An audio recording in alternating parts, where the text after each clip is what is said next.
Halloween movies, and then we'll talk to the patrons. Okay. Nightmare on Elm Street stuff has been on in the background because it's on. We got Spectrum again. Yeah. Big up to Spectrum. Whoop. And they still scare me. They terrified me when I was younger. Spectrum? No, the Nightmare on Elm Street movies. Oh, see, I don't find them scary at all, but I only saw them as an adult. Yeah. I think he's too silly. He's silly. Yeah. It's giving silly. Friday the 13th movies, don't give a shit about them. You know Jason what? does nothing for me. I never got into them, but I will say I guess Jason's scarier because he's stoic like Michael Myers. Yeah. Michael Myers got me hard when I was a kid. He got me very hard. I would masturbate. Shut up. No, but stoic for me is scarier, and not seeing the face is scarier. But like as soon as you have like a latex face and you've got one-liners, like you're doing shtick. You've got puns. You've got stunts. It's not Freddy. It was the dreamy quality of it. It was that there'd be scenes where things were happening, and you didn't know you were in a dream at the time. The idea that you can't fall asleep is scary. The main terror. That's the main what if. Yeah, that's scary. Like if you fall asleep and it's still happening. But like, and then the more the sequels happen, the more campy they got. And like, I forget which one's the gay one, but there's one that's super gay, and I do love that one.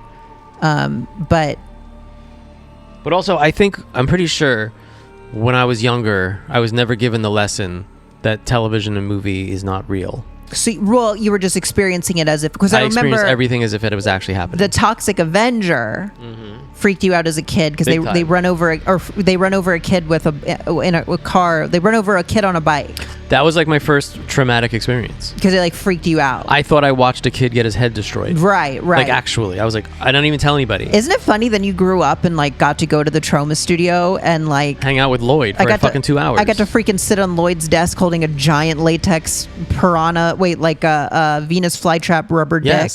But while you were getting slapped for an hour and a half, I was slapping. While you were slapping Zach Amico, it was just me and Lloyd in a room. Like, there's people who would have given their leg for this. That's amazing. And I was just, me and him were shooting, and he was so cool. He didn't give a fuck about who I was. He wasn't treating me anyway weird. He was just talking, and he looked like Mel Brooks to me, so I was having a ball. He 100% looks like Mel Brooks. Apparently, he hates that comparison. He looks like Mel Brooks. He's just Mel Brooks. He's Mel Brooks' evil twin. And even weirder, then they created fucking James Gunn, which is nuts. Right, yeah, because James Gunn, I guess, cut his teeth working on trauma films. That must be so big for them. I don't know if they're still making movies, but now anybody who works for them is like, I might be the next James Gunn. Yeah. Because you would think you don't get to be James Gunn if you made trauma films, because you'd be canceled, kind of.